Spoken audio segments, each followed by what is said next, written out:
Hello বন্ধুরা, কেমন আছো সবাই? সুজাতা হ্যাংলা ব্লগসে সবাইকে স্বাগতম বন্ধুরা। আজ রান্না করব গিলামিটা কষা। গিলামিটা কষা তো তোমরা এর আগে আমার চ্যানেলে দেখেছো। এটা আবার আমি একটা নতুন ধরনের গিলামিটা কষা বানাবো। গিলামিটাটা দেখো আমি ধুয়ে পরিষ্কার করে নুন আর হলুদ মাখিয়ে রেখেছি। একটা পেঁয়াজ কুচিয়ে রেখেছি, দুটো টমেটো কুচিয়ে রেখেছি, আর 10-12টা মতন কাঁচা লঙ্কা কুচিয়ে রেখেছি। তাহলে চলো বন্ধুরা, রান্নাটা শুরু করা যাক। গ্যাস অন করে নিলাম, কড়া চাপিয়ে দিলাম। কড়া গরম হয়ে গেছে, তেল দিয়ে দিলাম।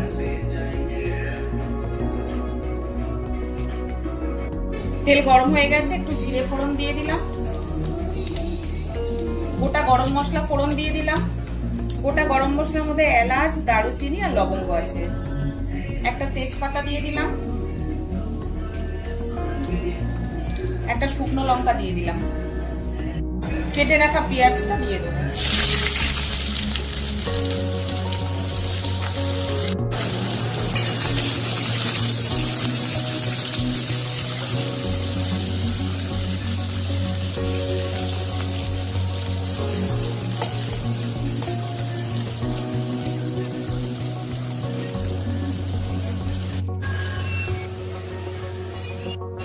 কেটে রাখা টমেটো আর কাঁচা লঙ্কাটা দিয়ে দিলাম।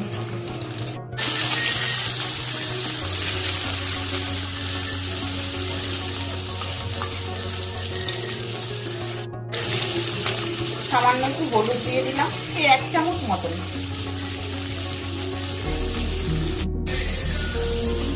এক চামচ মতো নুন দিয়ে দিলাম। গিলামিটাতে যেহেতু আমি নুন মাখিয়ে রেখেছি, সেজন্য 1 চামচ দিলাম।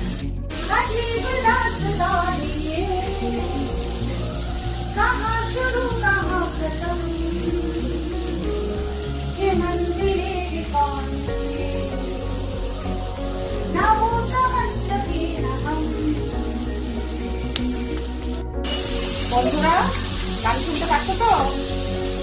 আমি গান শুনছি আর রান্না করছি।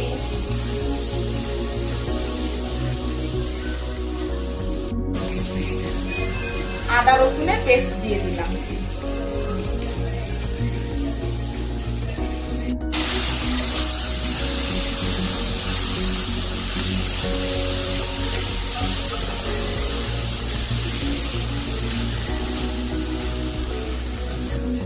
মশলাটা ভালো করে কষার জন্য আমি একটু জল দিয়ে দিলাম। 1 চামচ মতো জিরে গুঁড়ো দিয়ে দিলাম। 1 চামচ মতো ধনিয়া গুঁড়ো দিয়ে দিলাম।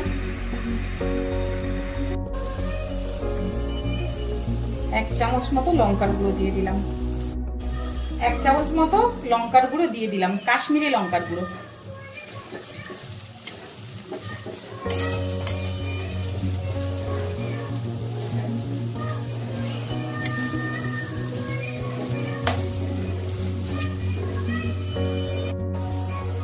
নুন হলুদ মাখিয়ে রাখা গিলামিটা আমি দিয়ে দেবো।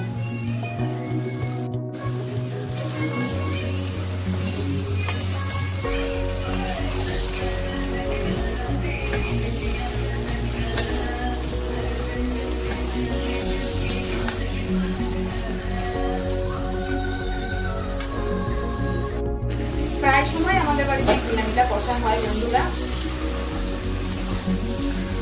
তোমাদের দাদা খুব খেতে ভালোবাসে গিলামিটা কষা, তাই জন্য বানাতেও হয়। কষার সময় সামান্য একটু গরম মশলার গুঁড়ো দিয়ে দিচ্ছি।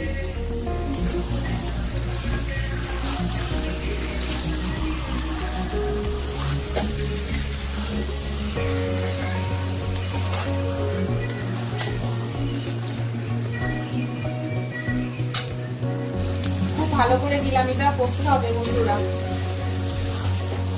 এর কষাটাই মেন।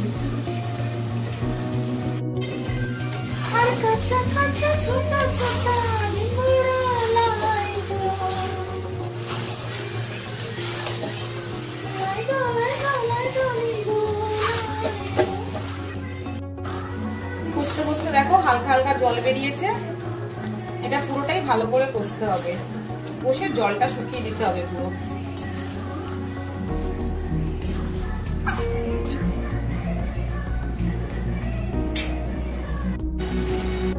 আমার ভিডিও যদি তোমাদের ভালো লাগে বন্ধুরা, তাহলে আমার চ্যানেলটাকে সাবস্ক্রাইব করে দিও আর বেল বাটনটা অবশ্যই টিপে দিও, যাতে যে কোনো ভিডিওর নোটিফিকেশনটা সবার প্রথমে তোমাদের কাছে পৌঁছে যায়। গিলামিটা আমার ভালো করে কষা হয়ে গেছে, দেখো তেল ছেড়ে দিয়েছে। দেখো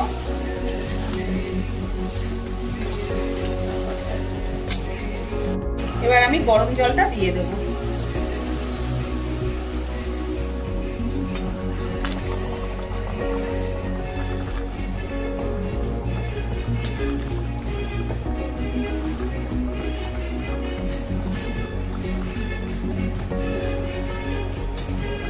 পনেরো মিনিটের জন্য আমি ঢেকে দেবো।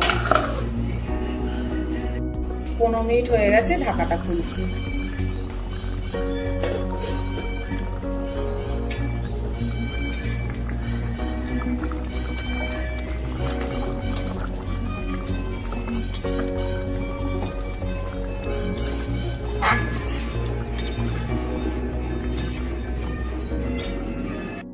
আরো 5 মিনিট ঢেকে রাখবো। গিলাটা সেদ্ধ হয়নি, আর একটু সেদ্ধ হবে। 5 মিনিট হয়ে গেছে, ঢাকাটা খুলছি।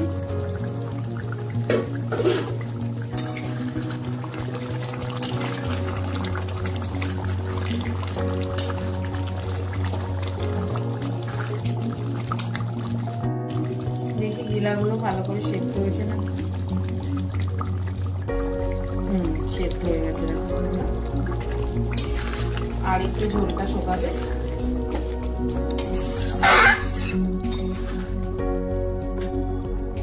কষার সময় আমি একটু গরম মশলার গুঁড়ো দিয়েছিলাম, আবার একটু গরম মশলার গুঁড়ো দিয়ে দিচ্ছি।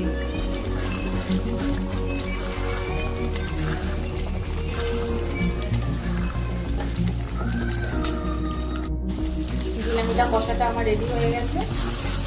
দেখো কত সুন্দর কালার হয়েছে।